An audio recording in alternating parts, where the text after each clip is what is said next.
Shalom. All praises to Yahweh Ba'Shem Yahushai. Double honors to the apostles and elders of Great Millstone. And Yahweh Ba'Shem Yahushai, Barakathum. Blessings and salutations to you, hopefully elect. And for those that don't know, Yahweh is the true name of who the world ignorantly calls God. And all things are done in the name of his only begotten Son, who the world ignorantly calls Jesus. His name is Yahushai. All right. And just through the Spirit, man, Lord's word, this is edifying to the elect, because pretty much what inspired me to do this video was, of course, just me always, I'm pretty much always drowned in my meditation. I'm always meditating and just thinking about certain things and in scriptures and stuff like that. And just one of those things, I was just meditating on and thinking about, because, you got a lot of people that, when it comes to the Revelation 13, 16 and 17, the Charagma, and also when you go into the hour of temptation, right? Which basically the hour of temptation is basically, this is going to be a time period where a decision is going to have to be made. All right.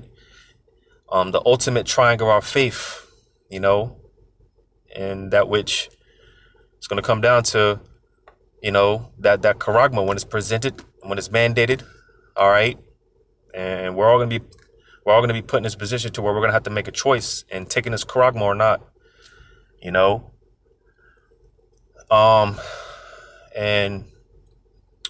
with that being said, because again, it's going to come down to a choice, a decision, and whatever decision you make, or whatever decision we make, and you can't come back from it. There's no coming back from it. All right. Once the choice has been made, the deed has been done, and your judgment is set. And whether it be salvation or whether it be, destruction, either way, the decision it has been made. All right. And there's no coming back from it, because, you got people that will make the statement, well, because, you're going to have people that don't want to take it. But, you got people that'll say, well, what about the people that don't want to take it, but it's taken against their will, like they're strapped down in the chair, and it's physically put inside them against their will. Well, in that case, unfortunately for those individuals, because you are going to have a few exceptions to the rule, and that might be the case for some a small group of individuals, but hey, if that's your lot, then ultimately you're not of the elect, because the elect are not going to take that charagma whatsoever. All right, against any, all means, any means necessary. The elect are not going to take that charagma. All right, because again, you take that charagma, man, then you're going to have to face the consequences. And like I said, whatever decision you make, you see, your fate is sealed, and there's no coming back from it. All right. But just real quick, the judgment for taking the charagma. In Revelation 16, I'll start at verse 1. It says, "And I heard a great voice out of the temple saying to the 7 angels, Go your ways and pour out the vials of the wrath of God upon the earth. And the first went out and poured out his vial upon the earth, and there fell a noisome and grievous sore upon the men which had the mark of the beast, and upon them which worshipped his image." Because you're gonna even have people that a lot of people, they're gonna know when the charagma is mandated. A lot of people are gonna know that this is the prophecy that it's talking about, but and they're gonna know it's off. They're gonna know it's wicked, but they're still gonna take it anyways. Because for one, they don't have faith in Yahweh Ba'Shem Yahushai. Because again, this is why it's gonna be the hour of temptation, and in this time, our faith is gonna be put to the ultimate test. You see. And, like I said, only the elect are not going to take this charagma. A mass majority of the world population, they're going to take it. All right. But, you're going to, like I was saying, you're going to have a lot of people that know that this is the prophecy that you read about in Revelation 13. And they're going to take it in secret, thinking that they got away with it. But one way or the other, it's going to be it's somehow, in some way, shape, form, or fashion, it's going to show, because again, for those that took this charagma, it said that there fell a noisome and grievous sword, You see, because that charagma, for one, it's a foreign object, all right, and anything foreign in the body to the body, naturally the body's going to fight it. It's going to reject it. So, however the body reacts to it, all right.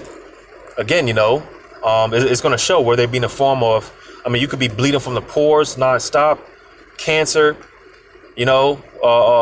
whatever, because that's pretty much what this grievous sword goes into, like a cancer, some type of sickness or ailment, so it's gonna show. When that time comes, it's gonna show, and people are gonna know, yeah, he took it or she took it, Well, hey, one way or the other, like I said, whatever choice that you make, hey, you're gonna have to live with the consequences, and your fate is sealed. I want to go to this real quick because the ultimate judgment is going to be that nuclear thermonuclear fire. All right, the fire from those missiles.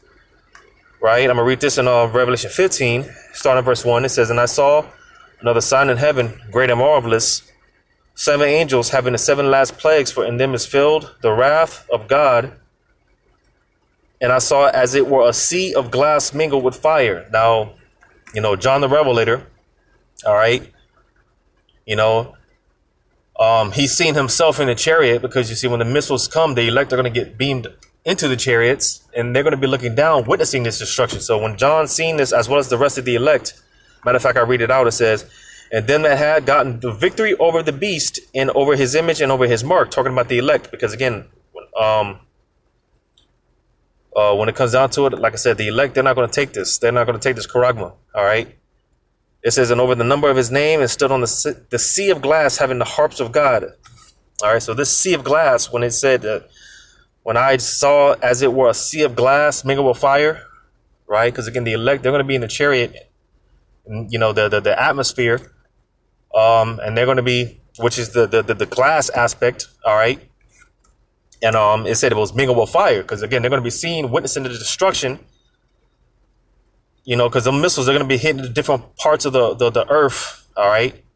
That's what's going to cause the earth to reel to and fro like a drunkard. That's what's going to cause the earth to shake violently. All right. But mainly the destruction of Babylon the Great, America, because this place is going to be turned into a lake of fire that you read about in this same book, the book of Revelation. All right. America's going to be turned into a lake of fire. 200 million warheads is going to hit America. All right. And again, for those that take this charagma, this is going to ultimately be your fate. This is going to be your ultimate judgment. The fire from those thermonuclear missiles. You see, because again, one way or the other, you take and this is on the other hand, the judgment, because you see, one way or the other, we all get judged for our works. All right, we all get judged for our works, whether it be in righteousness or good judgment or bad judgment, so to say. Like I said, once the decision is made, there's no coming back from it, and your fate is sealed. And whether it's for salvation or destruction, either way, there's no coming back from it once you make that decision. You see, so this is on the other hand, like I was saying, the judgment for the elect. Like I said, they're going to be delivered. They're going to escape this judgment. They're going to be the ones in these chariots looking down on as this is going on. And this, hey man, contrary to popular belief, people think that the second coming of who they call Jesus is going to be a pretty day. No, man, it's going to be a very horrible day. As a matter of fact, the same book, Revelation chapter 11, again going into the elect and how they, once they get beamed up, you see, it's not going to be a thing of who pop hooray right away. No, man, because again, the elect, they're going to be witnessing the destruction, right? And the scriptures talk about how the righteous are scarcely going to be saved, man. The elect are barely going to make it out of here. You see? And with that being said, I'm going to read this, because again, the elect, they're going to be seeing this, man. And they're going to be like, man, I'm about to read it. In Revelation 11-13, it says, matter of fact, I read verse 12. It says, and they heard a great voice from heaven saying unto them, come up hither.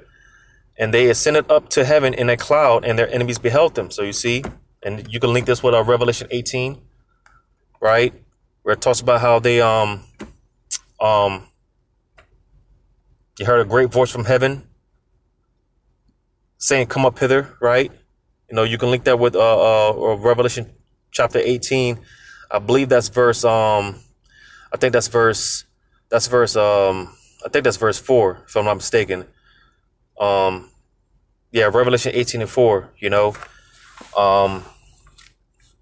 Where was I at? Verse 12 again. It says, and they heard a great voice from heaven, saying unto them, come up hither. And they ascended up to heaven in a cloud, and that cloud is going into the chariots. All right. See, because again, the elect are going to be getting beamed up from the four corners of the earth. The elect are going to get taken up. They're going to get abducted into these so-called UFOs. All right, the chariots. All right. It says in there, and he's be beheld, yeah, because everyone's going to see this. So read that in the Book of Wisdom of Solomon, man. You see, they're going to be looking at this in astonishment. Like, these are these are those people. Matter of fact, I'll read that real quick. I'll go to that in the Book of Wisdom of Solomon, and I still don't have the Apocrypha on this phone. So, the Book of Wisdom of Solomon,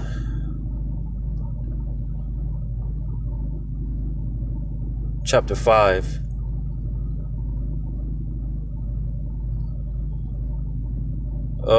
Wisdom of Solomon chapter 5 verse 1, it says, then shall the righteous man stand in great boldness before the face of such as have afflicted him and had no account of his labors. When they see it, all right, when they see the elect getting delivered, all right, it says they shall be troubled with terrible fear and shall be amazed at the strangeness of his salvation, so far beyond all that they look for, because they, these people are betting on a so-called white man with long stringy hair and blue eyes to come through the clouds and save everyone. That's far from the case. All right. That's far from the case. All right. The Lord's only come to save his people and a remnant at that, you see.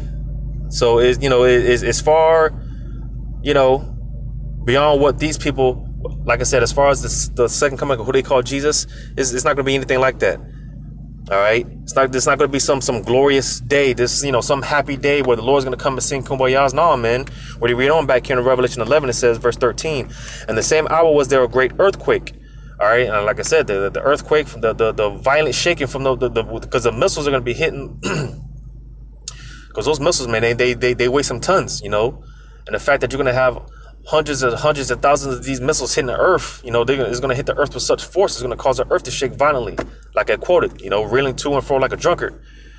It says, in the 10th part of the city fell, talking about America, and in the earthquake were slain of men 7,000, talking about a complete number of men, and the remnants were affrighted and gave glory to the God of heaven. So you see, because again, even though the elect are getting saved, again, it's not going to be some pretty day, man. This is going to be a day of vengeance. All right, Yahushua, when he's coming to get busy.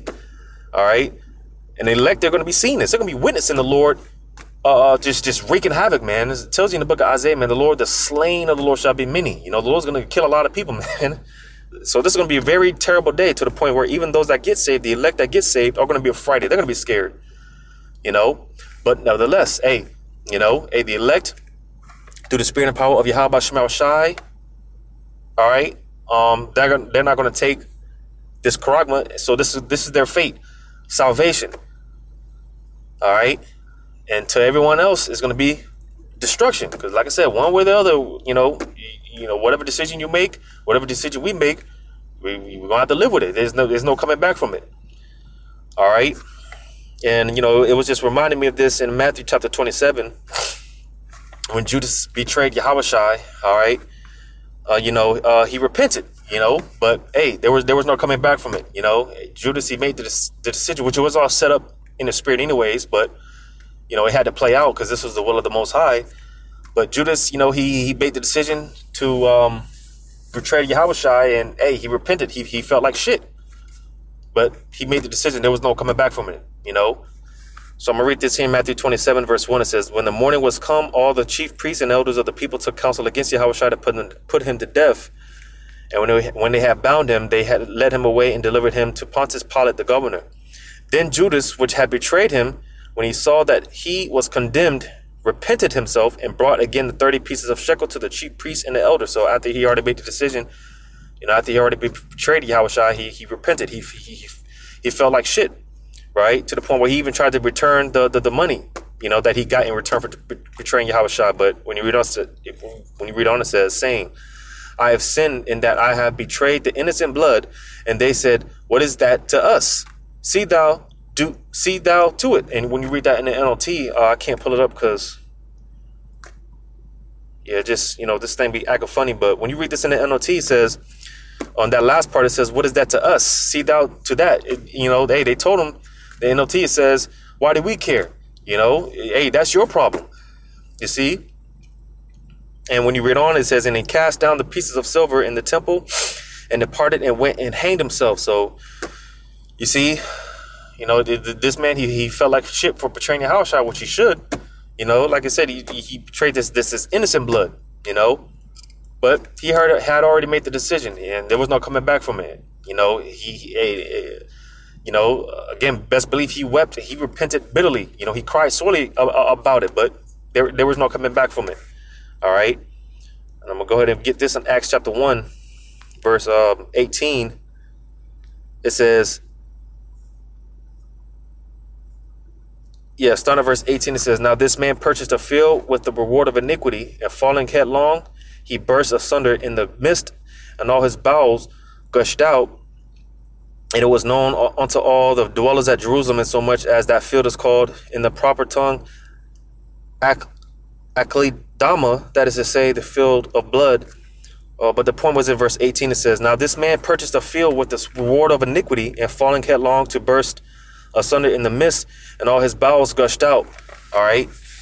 Meaning that, because like I said, this man, he betrayed Yahushua and he felt like shit. All right. And he, again, like, kind of like Esau, when he saw his birthright, he saw it carefully with tears. He cried like a baby, which again, all things are set up in the spirit anyways, but like Esau, when he tried to get that birthright back and, he sought it carefully with tears, hey, like I said, with Judas, when he betrayed Yahushua, he wept bitterly. He cried like a baby, he repented, but the decision was already made and, there's no coming back from it, and, he had to live with it, you see, and the man ended up taking his own life and ended up committing suicide. But hey, again, the point of this video, man, again, is just to show that, again, you make a decision. When it comes down to it, hey, you got to live with it. There's no coming back from it. When it comes to that charagma, all right, once you make that decision, there's no coming back from it. And you're going to have to live with the decision. But like I said, to some, it's going to be salvation. And to the rest, it's going to be destruction. You see? So, just a quick video, man. Hopefully this is edifying. Giving all praises to Yahweh Bashem Shai. Double honors to the apostles and elders of great millstone. Yahweh Bashem Shai, brought a thumb to your hopefully elect. Lord's willing, until next time. Shalom.